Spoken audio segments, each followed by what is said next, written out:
అక్కడ నాయ బ్రాహ్మణులు రోడ్ల పైనకి వచ్చి ధర్నాలు చేస్తూ ఉన్నారు. అక్కడ వీళ్ళేమో విజయోత్సవాలు జరుపుకుంటా ఉన్నారు, ఏదో సాధించడం, అద్భుతాలు సృష్టించడం సంవత్సరం లోపల అని చెప్పేసి కూడా ఈరోజు సంబరాలు జరుపుకుంటా ఉన్నారు.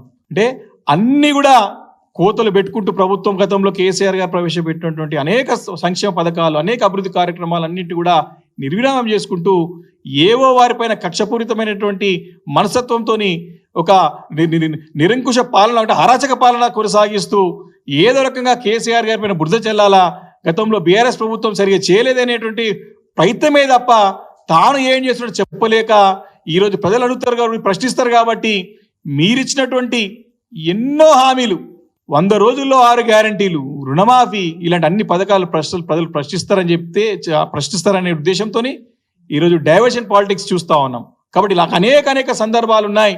కాబట్టి ముఖ్యంగా ఈరోజు పర్టికులర్గా ఈ యొక్క వర్గాల వారిని, అనేక వర్గాల వారిని మోసం చేస్తుండడానికి ఈ మత్స్య కార్మికుల యొక్క మత్స్యకారుల యొక్క మోసం చేస్తూ అటు నాయ బ్రాహ్మణులని, అటు రజకులని, అనేక కుల వృత్తులపైనటువంటి వాళ్ళందరినీ కూడా మోసం చేసుకుంటూ ముందుకు వస్తున్న సంగతి నేను గుర్తు చేసుకుంటూ, మరి తప్పకుండా ప్రభుత్వం దీనిపైన తక్షణం చర్యలు తీసుకొని ఈ యొక్క న్యాయమైన డిమాండ్లని మరి నెరవేర్చే విధంగా చర్యలు తీసుకోకపోతే పెద్ద ఎత్తున ఆందోళనలు ఉద్యమాలు తప్పవు.